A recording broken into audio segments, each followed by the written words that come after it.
Hello and welcome to the Midday Brief. Coming up, residents in the Upper West region appeal for rehabilitation of road networks in the region. Most of the roads are in deplorable state. In business, the Jubilee partners announced a planned halt of oil production offshore for 21 days to make way for routine maintenance of the FPSO platform. In foreign news, Americans are preparing to commemorate the September 11, 2001 deaths of nearly 3,000 people. My name is Kimini Nyamani Amano. When I return, I'll bring you details of these stories and many more.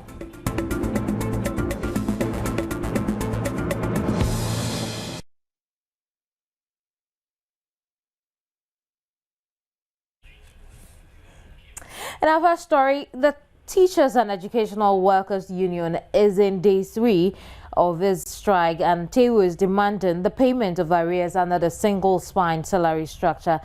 We understand also the Fair Wages and Salaries Commission have said they cannot negotiate with any labor union while it's on strike. But then again, yesterday, TEWU entered a meeting with government over the same issue. Peter Lumo is chairman of the union, and he's joined us by telephone to give us an update on the situation. Hello, Peter. Hello. Many thanks for your time this afternoon. What was the outcome of this meeting you entered into with government? Your line is quite bad. Hello? Peter? Yes. If you can hear me, I'm asking, what was the outcome of the meeting you entered into with government?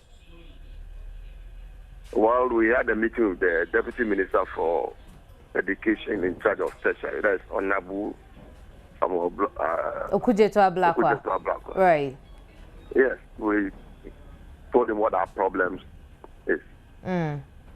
So he promised to arrange for us to have a meeting with the Fair Wages and Salaries Commission. We hear the Fair Wages wants to meet us tomorrow afternoon, but we have not received any formal letter from them yet. Tomorrow afternoon, you mean today?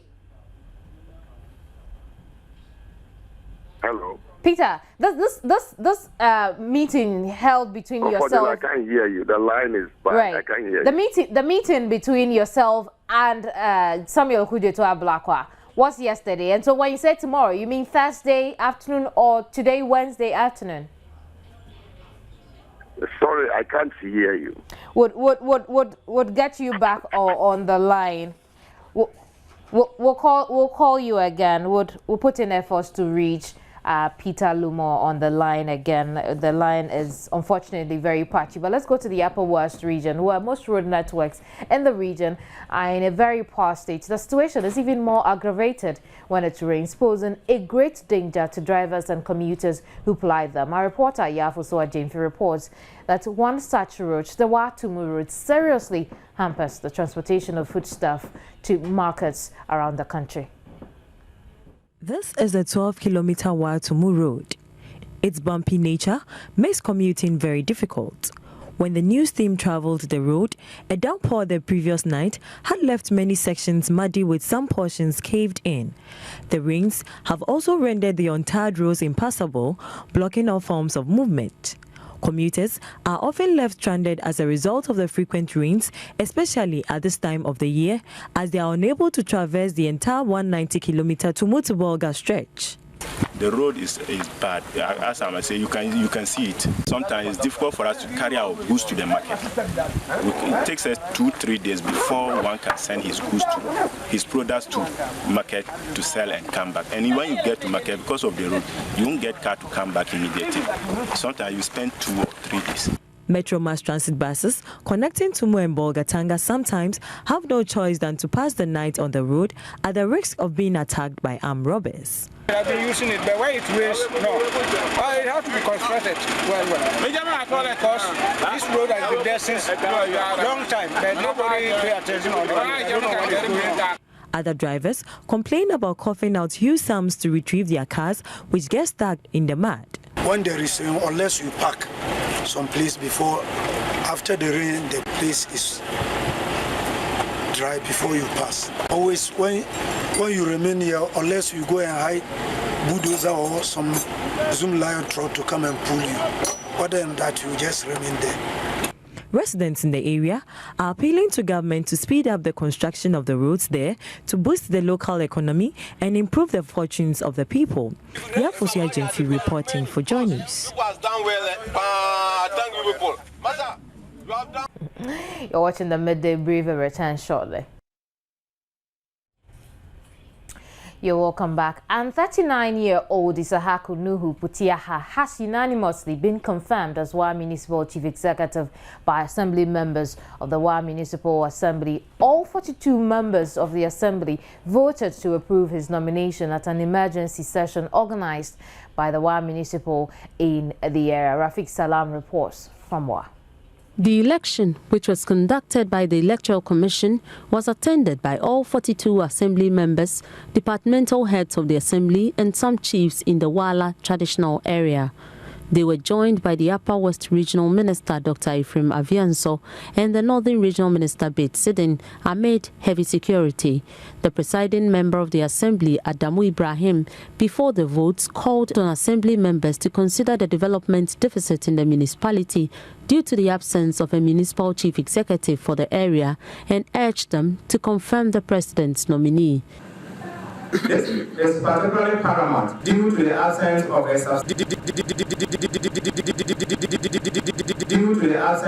substantive administrative and political head, or in mild terms, inactivity in that front as a result of obvious national political upheavals. In the end, all the 42 members present approved the nominee as announced by the Upper West Regional Director of the Electoral Commission, Ali Dauda. The Municipal Chief Executive-elect expressed gratitude for his appointment. Upper West Regional Minister Dr. Ephraim Avianso, who also doubles as the acting WA Municipal Chief Executive, expressed joy for the confirmation of the President's nominee. Rafiq Salam's reports from WA.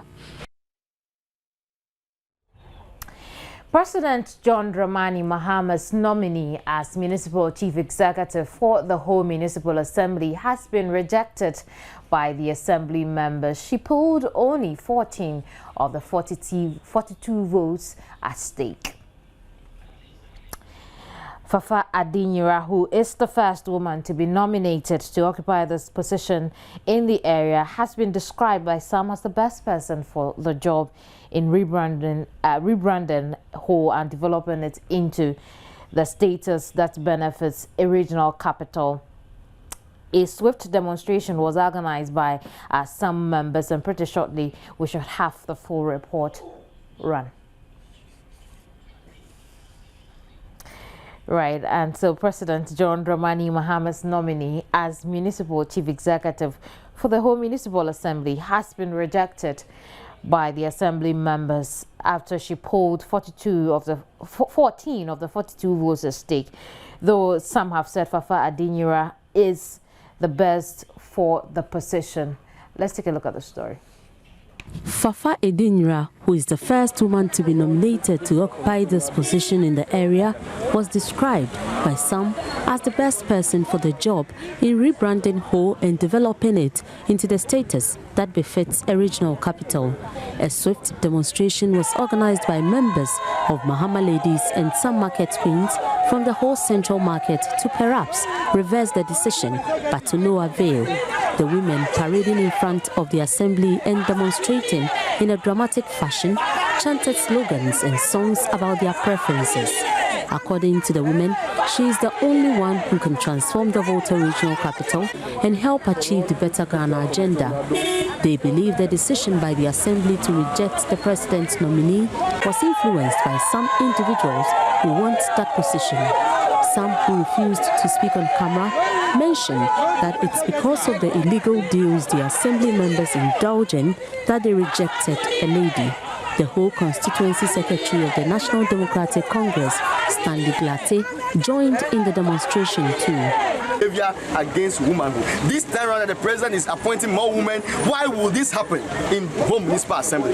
It has never happened before. We need Sister Fafa back. No, for sure. that the confirmation of the president nominee by assembly members is just to have a representative picture of their electoral areas. And what we know is that these assembly members are not speaking for themselves. They are speaking for and on behalf of their electorate. But the question I ask is, today's outcome, is it reflexive of the desire of the electorate, talking about these electoral areas? The presiding member, Yao Samode, who expressed shock at the outcome of the results, mentioned he does not believe it was influenced by some individuals, but called for an investigation into the alleged issue. So once I don't know his source, I will not be able to attest to whether what he's saying is really true. But what I know, all along I was suspecting a resounding victory, that's all. But all of a sudden things turned out this way. The demonstration was, however, foiled by the police. The president's nominee needed a 2/3 majority to gain the position to replace former municipal chief executive Isaac Kodobisa.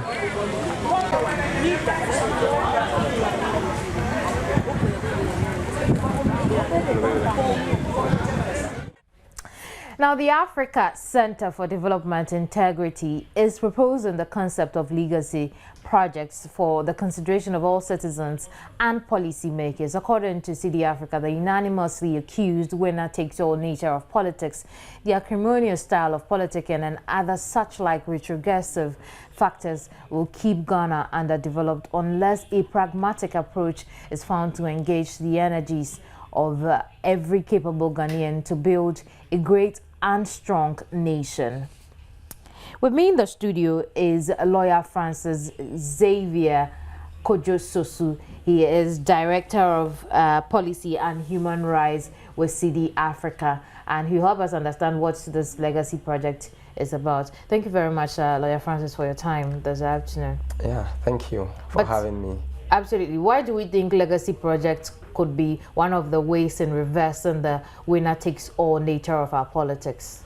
Well, we at CD Africa hold the view that politics really is about service to people and service to the nation. And political actors or people who aspire for political offices become disappointed solely because they fail to achieve the opportunity that allows them to serve people. And these legacy projects are going to be nationalistic projects which are going to take specific problems of our nation as targets. And people who fail to achieve political leadership or who are unable to attain a particular political leadership at a time can take or subscribe to any of these legacy projects and then run with this project. Now, when you come to Ghana, there are many problems that we face as a nation. Some are social, some are economic. In fact, our social problems are even more. When you look at the MDGs and Ghana's, it's obvious that by 2015 we will be unable to achieve these MDGs. But these areas of national life are areas that demand a careful look. And we believe that people who aspire for political leadership, who fail, can always take advantage of one of these projects and run with them. So the projects come in the form of what? Well, first of all, they are just projects. First of all, they are ideas that we believe people can subscribe to. When you subscribe to that idea, then you lead that project, raise support and galvanize support for that project, raise funds by virtue of your clout that you hold, in the nation. For example, you take Nanado. Nanado is a fine politician.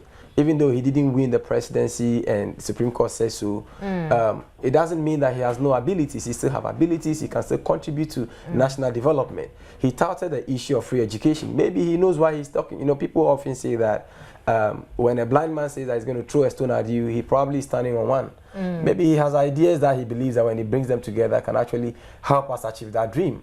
Why wouldn't he take that as a legacy project? And maybe many years after he's gone, people will remember him for that project. Even though he lost the political, leadership, he failed to aspire to that leadership. He was able to come up with a project that still benefited all Ghanaians. When is this taking off? Well, we are just at the building stages, because we need to research into them, and there are different levels of participation. We have street children problem in Ghana. We have problem with HIV/AIDS. We have malaria problems. The large geographic report showed that about 3,000 children die in Africa daily of malaria, and I believe that our political leaders can take up some of this. In the last election, we have our 8 presidential candidates. All these people are people with abilities, and if they want to explore these abilities in one area of our national life, we believe that Ghana can go very far. I see. How is this reversing the trend of the winner-takes-all culture? Well, I think that really the winner-takes-all culture has to do with political opponents not getting the appropriate platform to contribute to national development. For me, I think that is, the basis for this accusation of winner takes all, so that people who lose political leadership can get opportunities to participate in governance.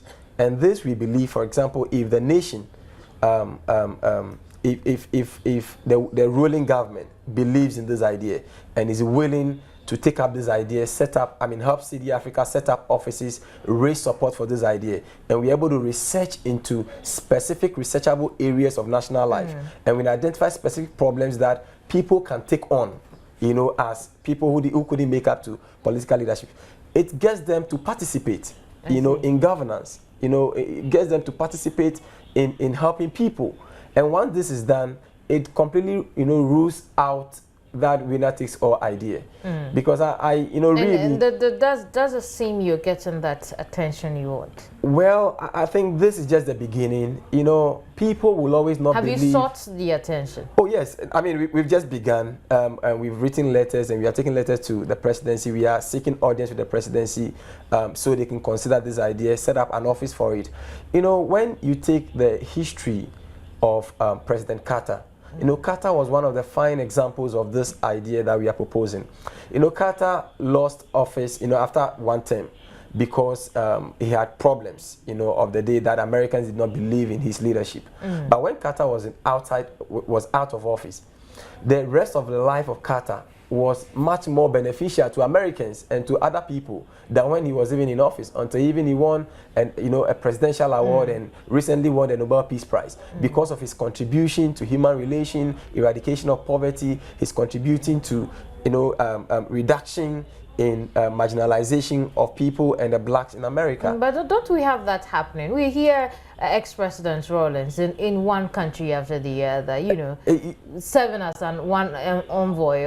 Exactly. Yes. So this idea can be practicalized in Ghana. We believe that, for example, look at ex-President Rawlings, ex-President Kufuor, Nana Addo, and all the people who aspire for the last election. These are people who have built some clout. They have some connections. They have some network. If they want to raise funds, look, just walk across the street. The last UNICEF report that we had, over 6,000 street children in Accra. We have over 17,000 street mothers below the age of 20 in Accra. I see. And when you walk through airport, you see children all over the place begging for money. These children are supposed to be in school. Can you imagine if all these political leaders who have had all this opportunity, who can walk to Tigo, walk to MTN, and can actually raise support and set up homes or set up projects that can minister to these children? I believe it is possible. But you need someone to provide that direction, to draw attention to that possibility. And that is what CD Africa seeks to do. How soon will we see this roll out? Well, we have just launched the media campaign. In the next few weeks, we are going to make sure that this campaign is sustained for a while. Then we probably will have a time where we'll have a grand launching of this project and getting all the stakeholders involved. And we hope that Multi TV and the Multi Group would also support us in this campaign. Absolutely, and we wish you all the best, Francis. Thank you. Francis Xavier Koju-Sosu is Director for Policy and Human Rights with CD Africa. But let's do some other stories where the Ministry of Local Government and Rural Development is collaborating with the National Service Secretariat to post town planners for this year's national service to the various districts, municipal and metropolitan assemblies. This, according to the ministry, is to fast-track the street naming and addressing system in the country to aid development.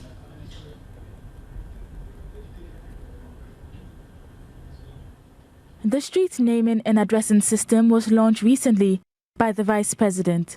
Under the policy, every major town and village in the country is expected to be part of the street naming system. The project that is supposed to be completed within a period of 18 months is already 8 months behind schedule. The Ministry of Local Government, in ensuring the speedy execution of the project, brought together town and country planners, district, municipal and metropolitan chief executives to orientate and train them on how to handle the equipment for the activity. Already pilots of the street naming and addressing system have been done in the country, and Deputy Local Government Minister Baba Jamal is optimistic the project would be successful. Speaking at the opening of the orientation program, Baba Jamal said the ministry is collaborating with the National Service Secretariat to help make the exercise successful. We are here to start the project, and this project, I don't need to tell you the benefits of those projects. I mean, a lot of you have traveled before. You've gone out there. You go and come and say, hey, Abroche. It is because they've been able to put a system in place that makes it possible for people to have confidence in the system. Because in abroad, you know that when you even break traffic regulation, you are there and then you receive your summons in your house. Because there's an address system, everything is in place. The Deputy Minister handed over the equipment for the exercise to the Central Regional Minister, Samuel Sapong, for onward presentation to the assemblies to kickstart the exercise. The Midday Brief returns shortly.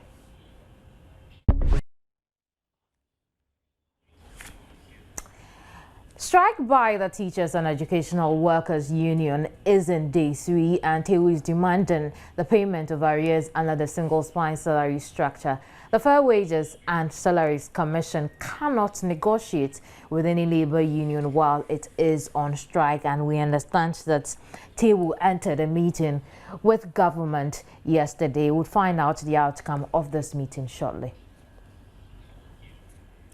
Peter Lumo has joined us again. He's chairman for TEWU. Hello, Peter.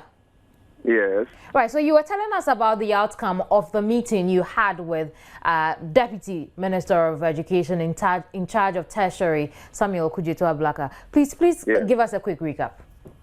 Yes, also we had a meeting with the Deputy Minister yesterday. We told him what our problems are. I think we are grateful he listened, and he promised that the Fair Wages and Salaries Commission will have a meeting with us. We hear the Fair Wages wants to meet us tomorrow afternoon, but officially we have not gotten any letter yet.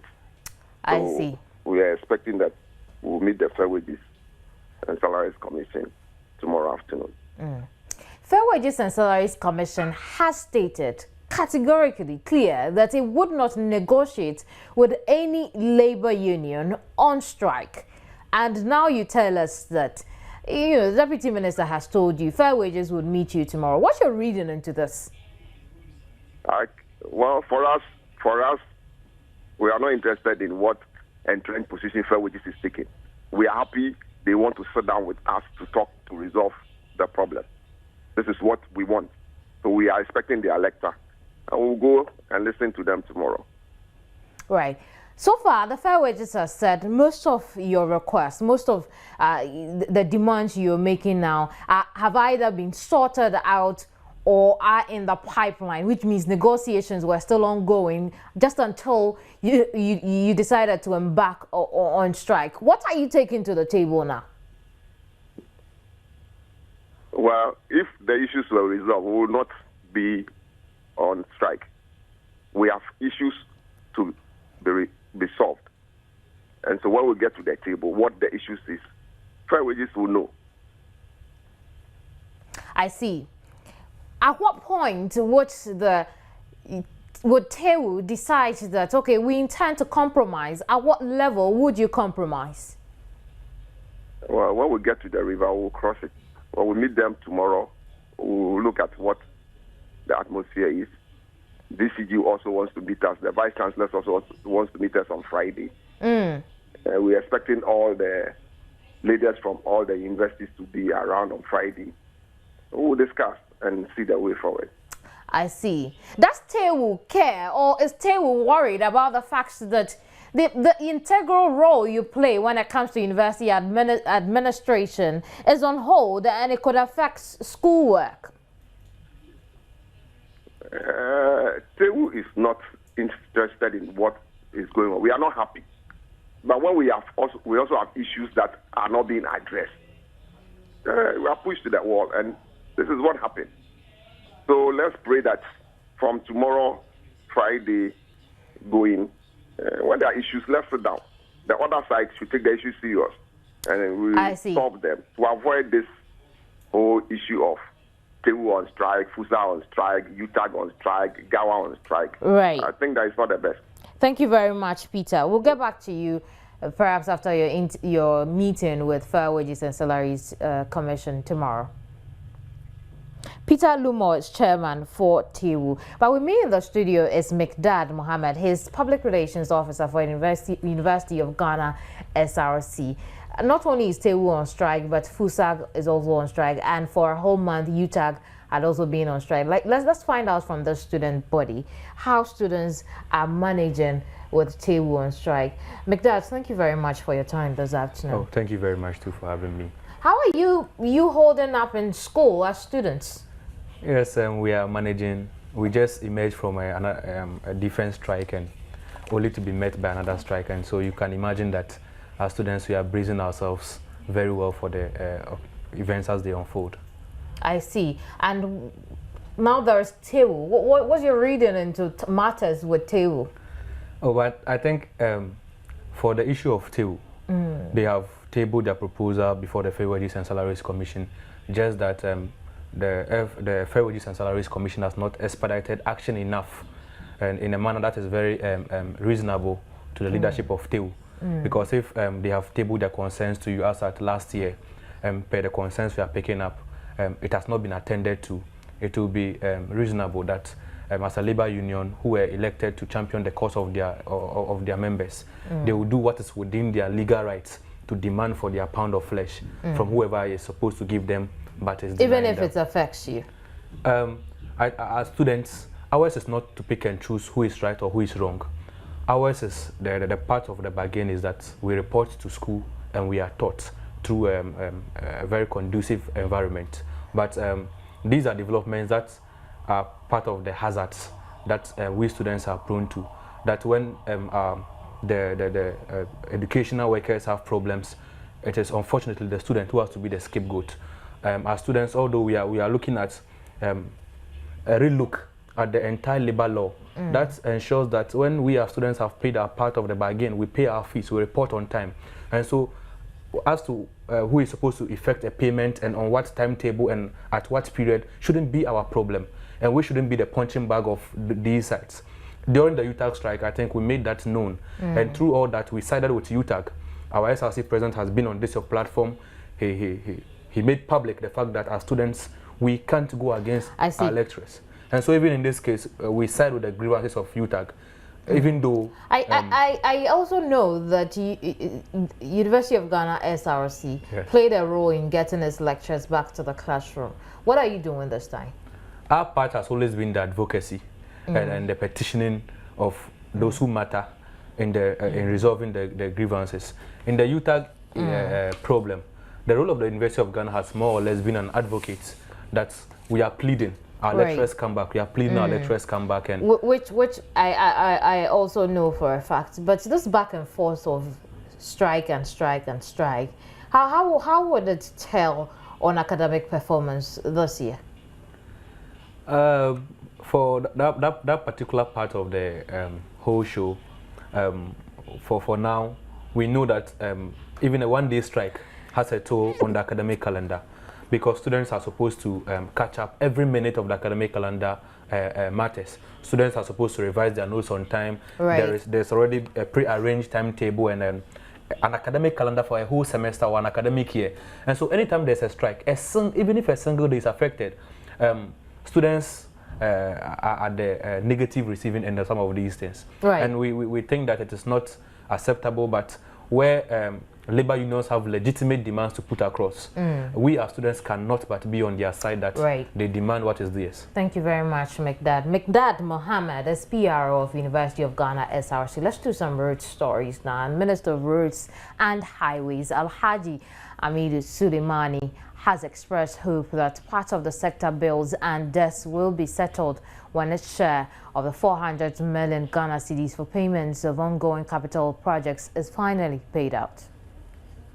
Ongoing projects include those in the road sector and the various sectors of the economy, including electrification and other areas. So I hope part of our bills will be cleared under the 400 million. Well, it's good news. At least the pressure on us as regards to works done by our contractors, we hope that pressure will come down. One day, some of them are paid. They will go back to site and we'll all see contractors working. It's too early to say that roads will start looking. You know, road works are very expensive.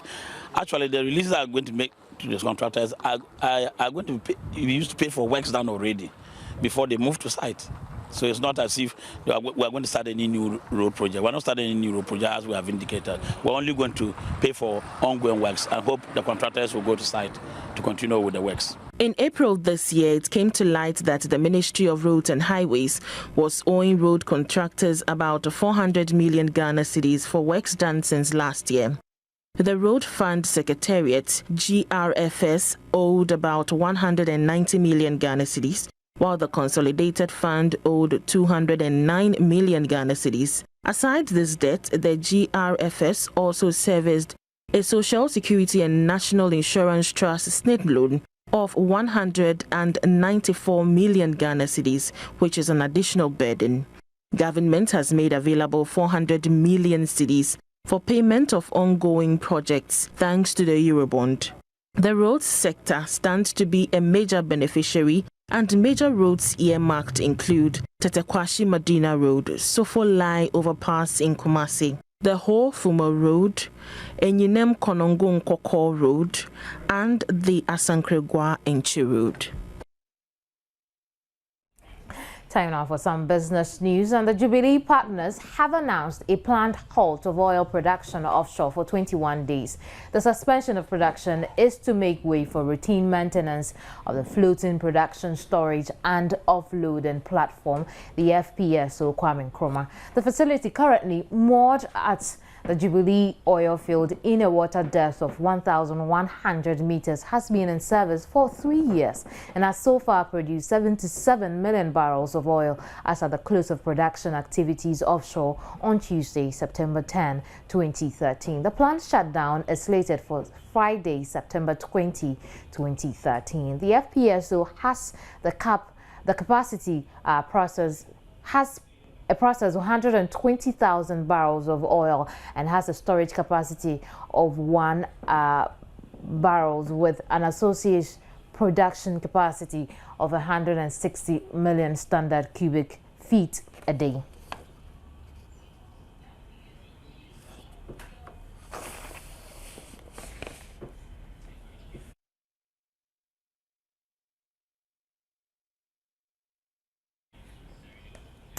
And foreign news, new unrest is reported in the Central African Republic following clashes between local armed groups and the Seleka rebel coalition that seized power earlier this year. Seleka forces clashed with the militia near Buzangwa on Saturday and Sunday, and government spokesman Guy Simplice Kodeg said 60 people were killed. The local fighters are believed to be loyal to former CAR President Francois Bozize, who comes from the area. However, Thierry Vicolong, Central Africa Director for the International Crisis Group, said not all of the fighters are Bozize supporters. He also said the Central African Republic is in dire need of more international assistance. The violence is ongoing to escalate if there is no emergency security response, and at this stage, only the international community can provide the emergency security response.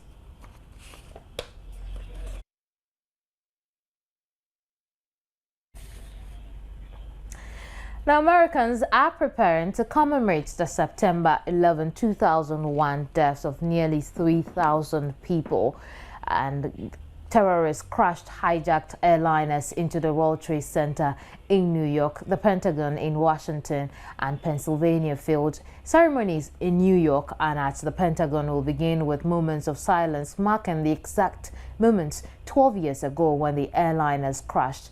A 9/11 museum is nearing completion at the site where the Twin Towers of the Trade Center once stood. President Barack Obama will attend a private Pentagon ceremony with Defense Secretary Chuck Hagel and Chairman of the Joint Chiefs of Staff General Martin Dempsey. Families of those killed in the attack will attend. Wednesday also is the first anniversary of the terrorist attack on the U.S. consulate in Benghazi, Libya. Ambassador Christopher Stevens and 3 other U.S. diplomats were killed.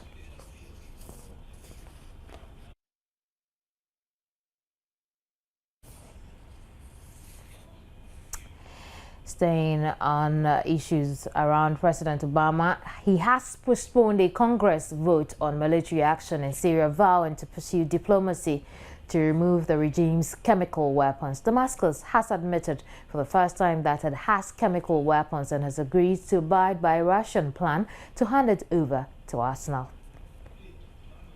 What began as a series of peaceful protests against the repressive regime of Bashar al-Assad has turned into a brutal civil war. Over 100,000 people have been killed. Millions have fled the country. In that time, America has worked with allies to provide humanitarian support, to help the moderate opposition, and to shape a political settlement. But I have resisted calls for military action, because we cannot resolve someone else's civil war through force, particularly after a decade of war in Iraq and Afghanistan. The situation profoundly changed, though, on August 21st, when Assad's government gassed to death over 1,000 people, including hundreds of children. The images from this massacre are sickening. Men, women, children lying in rows, killed by poison gas. Others foaming at the mouth, gasping for breath. A father clutching his dead children, imploring them to get up and walk. We know the Assad regime was responsible. In the days leading up to August 21st, we know that Assad's chemical weapons personnel prepared for an attack near an area where they mix sarin gas. They distributed gas masks to their troops.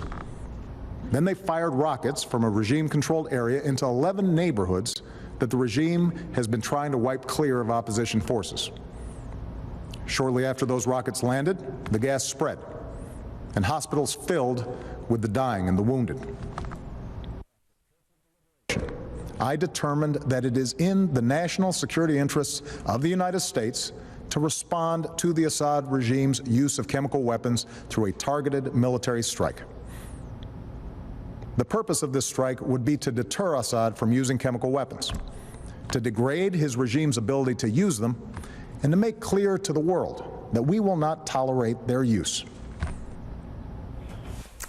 You're watching the Midday Brief. The news continues after this.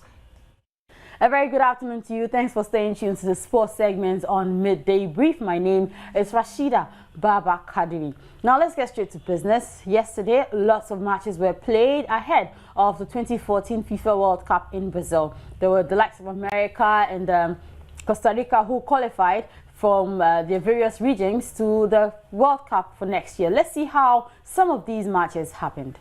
Fencing gold medalist replaces 71-year-old Jacques Rouge, who is stepping down after 12 years in charge. And the pleasure to announce that the 9th president of the International Olympic Committee is Thomas Bach. Thomas Bach was elected president of the International Olympic Committee on Tuesday. A firm favourite in a choice of 6 candidates, he secured victory in his second round of voting. The German became only the 9th president in the body's 119-year history after succeeding Belgium's Jacques Rogge, who stepped down after 12 years at the helm. I want to lead the IOC according to my motto, unity in diversity. I want to be a president for all of you. This means I will do my very best to balance well all the different interests of the stakeholders of the Olympic movement. This is why I want to listen to you and to enter into an ongoing dialogue with all of you. You should know that my door, my ears, and my heart are always open for you. He polled 49 of the available 93 votes, beating Puerto Rican Richard Carrion into second place on 29 votes. Buck, long time the front runner for the top job, ticked all the boxes. An Olympic fencing champion at the 1976 Games, the multilingual and affable German was the founding president of his country's Olympic Sports Confederation with some 28 million members. Sitting on the boards of several companies, Buck is also the chairman of the Gulf Arab German Chambers of Commerce and Industry, and his involvement with the Olympic movement stretches back to the milestone Olympic Congress in Baden-Baden, where he became a representative of the athletes. As head of the IOC's Juridical Commission and its Disciplinary Commission, Buck has also been at the forefront of his sanctioning drugs cheats in line with Rogge's zero. And looking ahead to Brazil 2014, there are already some coaching casualties because some teams have failed to make it to that World Cup. And the latest is Italian Giovanni Trapattoni, and he has left the Republic of Ireland as manager, with the country's chances of reaching the 2014 World Cup all but over. So Giovanni Trapattoni is now out of the Republic of Ireland as manager. He doesn't manage them anymore, but the Republic of Ireland have 2 more games to go, and I mean, depending on whatever result they get, they will not be able to go to Brazil for the 2014 FIFA World Cup. There will be more detail in our subsequent bulletins. My name is Rashida Baba Kadiri. Sports on the Midday Brief is proudly sponsored by Tigo. Smile, you've got Tigo. Right, and so you're welcome back. Let's now do some entertainment news. And the Big Brother Africa reality show, The Chase, has arrived in the country to acquaint herself better with the Ghanaian community as she continues to brew her love for Ghana's Elikem, the man she fell in love with during this year's BBA competition. Returned to Ghana, he came with her. On arrival at the airport, the 2 lovebirds were spotted wearing matching dresses, and one could simply tell from their gestures that love was in the air. At least a word with Pokelu. As soon as he pays my bride price, I'm here for 2 weeks. And a reaction from Elikem confirmed this assertion. Charlie, it's not small money, but I'm raising it. Fans who met the lovebirds at the Kotoka International Airport could not hide their joy. I'm very happy seeing Pokelu and Elikem. So how are you guys feeling? We are feeling good. And both Elikem and Pokelu appeared to be enjoying the company of their fans. Pokelu says she's in the country for a 2-week visit just to have fun. I see, but guess who else is in our showbiz news today? Cape Coast, and they are in our showbiz news today because of their ingenuity in turning some of their fuel stations into entertainment centers. Apparently, the phenomenon came to a head at the just ended Fitua Fashion when many revelers enjoyed themselves, obviously oblivious to the danger they were exposed to. Here's a report by Richard Kojonyako. Cape Coast was the place to be during the just-ended Okwa Afashe. People from all walks of life were in the old town to take part in the annual festival. There were lots of activities, and restaurants and other food joints were filled, including the filling stations that have over the period been adopted. Both the young and the old, educated and the uneducated are all found busily boogieing or having some sort of fun at these joints that are primarily supposed to be used to dispense fuel to the general public. Gas filling stations had equally been taken over, with the flaming butts of cigarettes being flaunted with careless abandon, the perfect recipe for disaster should there be an ignition. Interestingly, some residents have also observed the wiring trend, though nothing has been done about it yet. We should prepare for the unexpected because one day, someday soon, there's going to be a massive explosion where lives and various property running into millions of cities will be lost. Even when we drive to go and have our vehicle filled with fuel, we are asked to turn off our engine and do not smoke and so on and so forth. Meanwhile, these places have nowadays been turned to party grounds where people party. You see people smoking cigarette, marijuana, at the danger and the peril of, all those patrons. So many activities go on. There are security implications, there are health implications. For example, in Cape Coast, there's even a filling station where we have a laboratory station at the same place. People smoke, people make calls. There are shopping malls in such places. And we think that it is time that we consider what we can do. The question these residents are also asking is whether the authorities are waiting for something catastrophic to befall the nation before action is taken. Richard Kojuniako's report, Cape Coast. Okay, this one isn't cool. Can we take the party elsewhere? In the meantime, let's take a quick recap of our headlines. And residents in the Upper West region appeal for rehabilitation of road networks in the region. Jubilee Partners announced a planned halt of oil production offshore for 21 days to make way for routine maintenance of FPSO in Nkrumah. Americans are preparing to commemorate the September 11, 2001 deaths of nearly 3,000 people.